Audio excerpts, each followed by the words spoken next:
ছাগল ছাগল মানুষ যখন ছাগল হয় তখন আলটিমেটলি মানুষ ছাগলই, কোনো কাজ বাজ নেই। তো ওই জন্য ছোটোবেলাতে এই মেয়েটা যেরকম করছে রিয়েল লাইফে মানুষ এরকমই করে, কেউ ঘরে করে কেউ বাইরে, এটাই হচ্ছে আসল ব্যাপার, আর কিছুই নয়। আমিও তাই। चलो, एक मछली पानी में गई छपैक, दो मछली पानी में गई छपैक, तीन मछली একটা কথা বলো, তোমরা এতক্ষণ ধরে কি দেখছো? কি দেখার আছে এখানে? ছাপাক ছাপাক দেখছো না তিনটে মেয়েকে দেখছো? মেয়ে দেখাটা ইম্পর্টেন্ট লাইফে ছেলেদের জন্য, আমি জানি সেটা, আমি কিন্তু সেটা হচ্ছে একটা টাইমের পর থেকে আর দেখতে পারবে না, সেটা আমিও জানি। কিন্তু একটা কথা কি জানো তো, যেভাবে ছাপাক ছাপাক দেখছো না অন্য কিছু দেখছো, আমি বুঝতে পারছি তোমরা কি দেখছো, মেয়েদের মুখ আর কি। তুমি বরং তোমার মনের মতো মানুষ খুঁজে নিও, আমার মতো খারাপ মানুষ তোমার পাশে মানায় না। এই ছাগল, তুই ভিডিওটা দেখছিস, মেয়েটা তোকেই বলছে আলটিমেটলি, সেটা বোঝ, সেটা বুঝতে হবে। কারণ মেয়েটা আলটিমেটলি কি বুঝতে চাইছে বলতো, তুই হচ্ছিস গাধা, ও হচ্ছে মহান, বুঝতে পারছিস তো? বাবলা গাছে কেন পোদ ঘষতে বলছিলাম, বোঝ এবারে। প্রেম মানে বাবলা গাছে পোদ ঘষার মতো।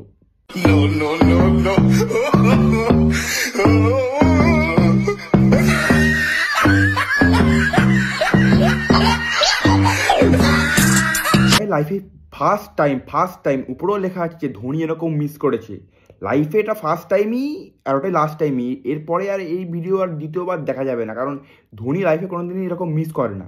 কিন্তু বলতে গেলে কি বলতো, আমরা অনেক কিছু মিস করি, ধোনি নয়।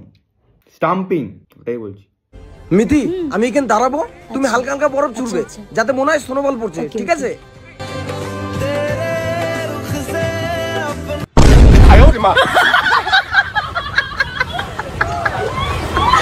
হালকা ছোড়ার জায়গায় বেশি করে ছুড়ে দিয়েছে, ভাবছি যে হালকা হালকা ছুড়ে সময় নষ্ট করবো কেন, একবারে ছুড়ে দিই, তাহলে একবারে মানুষটা পড়ে যাক।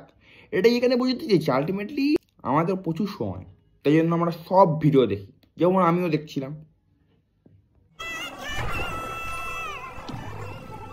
কি হচ্ছে ভাই?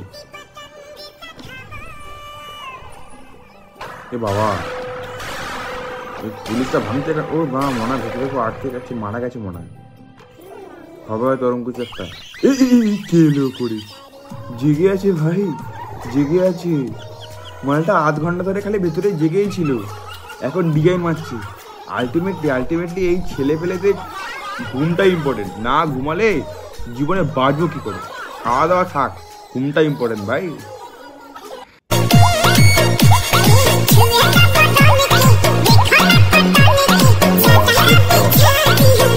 কি দেখছি আমরা, কি দেখছি, ঠিক দেখছি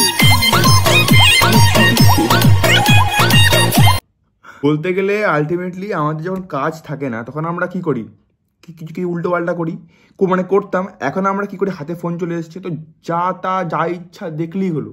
তো দেখাটা ইম্পর্টেন্ট, আর আমাকে সাবস্ক্রাইব করাটা তো করে দাও। কি করছো মা? পুরনো বছর চলে গেল, নতুন বছর চলে আসলো। যত পুরনো কেউ ছিল আমার জীবনে, সব পুরনোরা সবাই চলে গেল। আচ্ছা, ঠিক আছে, আচ্ছা। কিন্তু নতুন বছরের সাথে আমি একটাই কথা বলতে চাই ঠাকুরকে, ঠাকুর নতুন বছরের সাথে একটা নতুন বয়ফ্রেন্ড আমাকে দাও। পুরনো সবকিছু আমি বিদায় দিয়ে দিয়েছি, আমার নতুন একটা বয়ফ্রেন্ড চাই। লাভলি ঠাকুর, একটা বয়ফ্রেন্ড ফেলে দিও। শোন, তুই যখন নতুন বয়ফ্রেন্ড, ঠিক আমি মানলাম তুই নতুন বয়ফ্রেন্ড, পুরনো সব ত্যাগ করেছিস, হ্যাঁ ঠিক আছে, তুই কি নতুন হয়েছিস? তুই তো সেই পুরনোই থেকে গেছিস। আমি কোথা থেকে নতুন হব? তাহলে তোকে বয়ফ্রেন্ড কোথা থেকে আসবে? তুই যখন নতুন হচ্ছিস তখন বয়ফ্রেন্ড। আরে দারুণ লেটেস্ট যে বলছে যে তুই কি নতুন হয়েছিস, তুই তো পুরনোই রয়ে গেছিস, তাহলে তুই কি করে আশা করছিস যে ভগবান তো নতুন কিছু দেবে? আগে তুই ঠিক হয়নি যেতে। এটাই বলছিস, ভালো করে তোমরা পড়াশোনা করো, পড়াশোনা করাটা ইম্পর্টেন্ট লাইফে।